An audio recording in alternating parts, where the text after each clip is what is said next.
is Jessica with Exploring the Local Life, and we are here with Drivin and Vibin, Olivia. And I'm Kyle.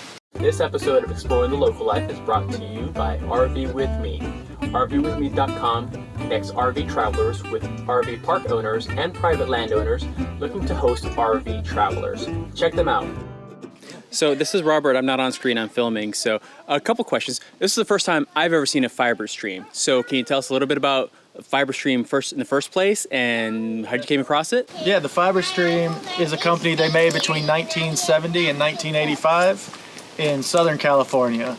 And we were searching for like 6 months for a camper that would be good for our truck to pull, which had to be about 4,000 pounds or less. And we really liked the concept of a molded fiberglass camper because we didn't want to worry about seams and leaking and water damage to an older trailer, which is what we could afford at the time, was a vintage trailer. So we thought molded fiberglass was the way to go, and we were looking at scamps and things like that. And this one just happened to come up on Craigslist, and we fell in love with it. Have you had any issues with it? We gutted out the whole inside of it, or most the inside of it. There was water damage on this front wall right here. We replaced the bendable plywood on the inside. Just right below the window, there was a leaky seam. And we have small leaks spring up every now and again that we do have to. You know, mostly around the front window still gave us where we took this window out and put it back in, and just I think once we resealed around the top, we haven't had any issues since. One of the weird things that we didn't know we were going to run into was the condensation issue in the inside. There's no liner on the top. And so when... Does it start to rain in there? Oh my gosh, at the Grand Canyon, we were there for 4 days, and it was raining the whole time, and this condensation just built up so much inside. It was like a thunderstorm was going on in our camper. And we kept thinking it was leaking at first, and then we were like, oh no, this is just our body heat, totally like... See, you can see the droplets. Do you guys just wipe it down, or do you? Basically, at the time we couldn't hook up. If we can hook up to electricity, we can help regulate with the AC or the heat or whatever. But we were just like dry camping, and it was stormy outside, and we just didn't have many options, so we just wiped it down.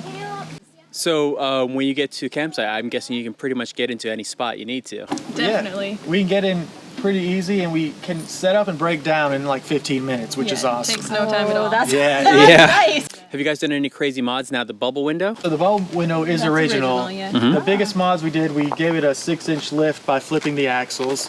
We extended the tongue out here, and if you look down here, you can see we beefed up the frame with this, and then also there's an extra beam down here. We beefed up the frame. Strengthening it up, good. The toolbox. Added the toolbox. Add the shovel and axe mount. I thought this would make it a little more manly. No, it is. It's got man all over it. We've used this once to scoop up dog doo-doo, but we haven't used the axe yet. It's all aesthetic. No. Oh, if you have to use the axe of dog doo-doo, it's going to be some big pile of dog doo-doo. Those are the biggest. We repainted the stripe too, and we added solar. Yeah, so we have 200 watt panels and 200 amp hour battery. It's pretty good, but you know, we could only, I'd like if we had like 500 watts of solar, but that's all we can fit on the roof right now. We added a composting toilet and took out the black water tank to lighten it up a bit. We made new cabinets and doors for everything. So y'all are pretty handy. Well, we learned to be handy. Yeah, we weren't handy before. We are now. Yeah, we had a good friend that had a huge shop, and he showed us how to do everything. So it was very intimidating when we first got the camper, but we really have seen every piece of the camper now and touched every bit of it. We rewired things. I mean, we feel like we know it very well inside and out. Now, have you had any mechanical failures with it? Have you had a tire blowout or? No, we knock on wood. We haven't. I guess I don't even know where wood is. Well, we haven't had any failures yet. Like, so we've had a few wiring issues that we fixed when we got home. Loose wires. Had to rewire. That was no big deal. Our camper's held up pretty well so far. We tried to really beef it up so it could take a beating and hopefully last us a good while. We had a wooden door, and it just wasn't sealed well enough to handle the rain and the elements, and so it didn't fare too well over the 6 months. So it was peeling up right here at the bottom, and it just looked nasty. So we put the kick plate on, repainted it. I love the knocker. Oh yeah, we found this at a estate sale. Ignore our Bobo blinds. That's fine. That we're was good. The one blind we forgot to buy. That's fine. What's your favorite thing about your camper?